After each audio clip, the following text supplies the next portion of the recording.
Aming kabayan. Dito sa pilahan.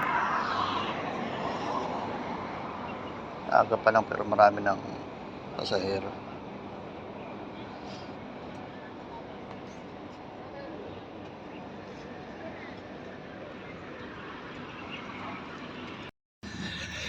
Ito kabayan, nandito na ako sa loob ng planta. Kasi magkakaroon na daw ng power supply itong planta, halos 2 buwan na tinigil. Ito naglalakad na ako papasok.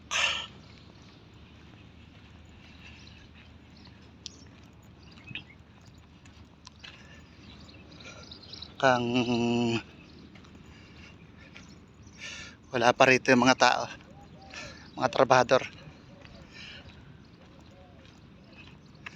6:50 kasi po dumarating yung service, kaya tahimik. Yan po yung mga stock dito na tiles.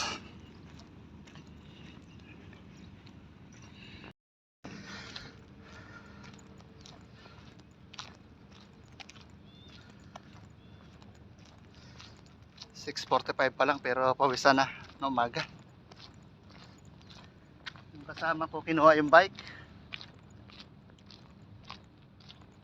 Yung bike ko kasi nando sa loob ng planta.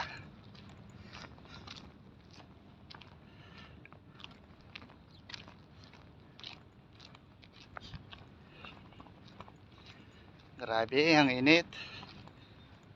Nasanay kasi sa kwarto na naka-aircon. Kaya ito, pawisan agad.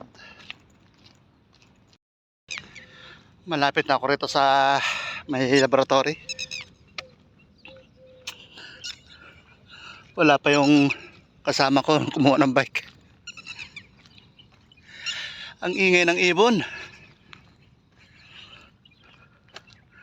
Parang natutuwa sila dahil meron ng tao ulit rito sa planta.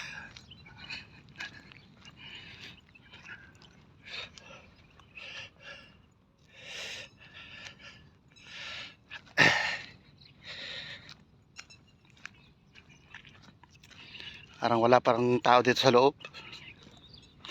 Wala kasing kuryente. Kaya mahirap magtambay rito sa loob. Napakainit. Baka yung kasama ko dito sa loob dumaan. Napakainit dito sa labas. Ito na naman. Mayroon naglinis pala rito.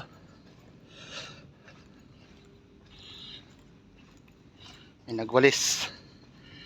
Siguro yung mga pumasok nung Sabado at Linggo. Kasi mayroong pinapapasok dito para maglinis. Dahil itatakbo na raw. At magkakaroon na ng power supply. Ito po yung linya ko. Itong dalawang machine din yung aking binabantayan. Tahimik. Kaya ang mga alaga namin dito ng pusa kung nasaan na. Ming! Ming! Tinatawag ko.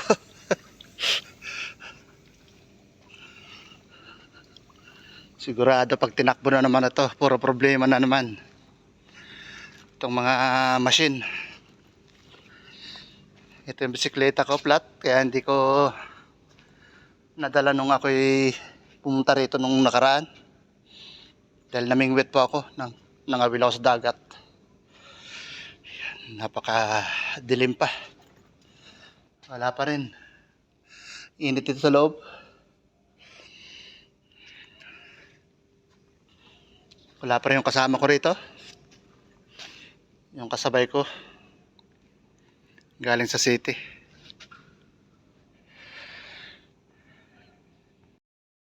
Ayan, meron pa rin siyang supply ng tubig. Ayan o. Ang wala lang ay yung power. Alang kuryente. Puro alikabok.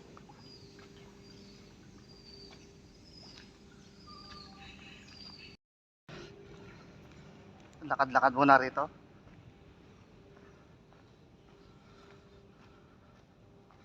Survey muna tayo. Daming stock. Ayan, mga powder. Mga ginagamit sa paggawa ng glaze.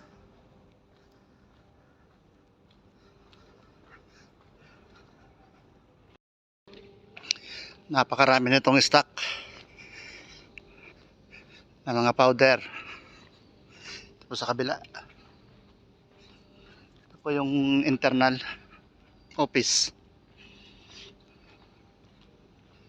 Wala pa rin kuryente sa loob. Meron pa akong narinig rito ng mga anak ng pusa. Baka yung alaga namin dati. Kasi nung umalis bago magsara itong planta, buntis na po yun.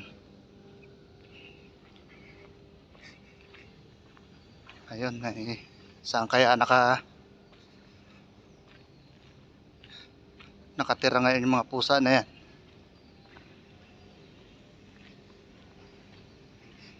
Mamaya hahanapin natin kung nasaan. Kasi halos 2 buwang sarado to.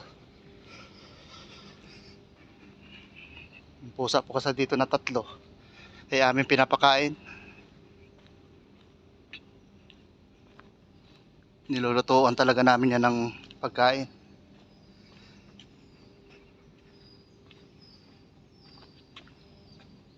Saan kaya yun?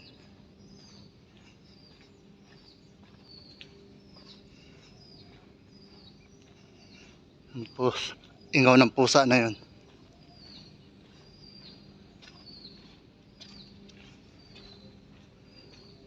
Kung saan tinago ng kanyang nanay.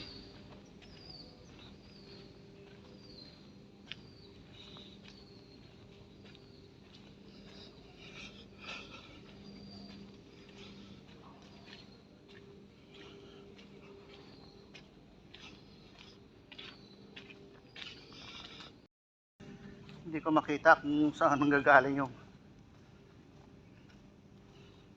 iyak ng pusa. Ano po kabayan, hanggang dito na lang po. Maraming po salamat sa inyo lahat.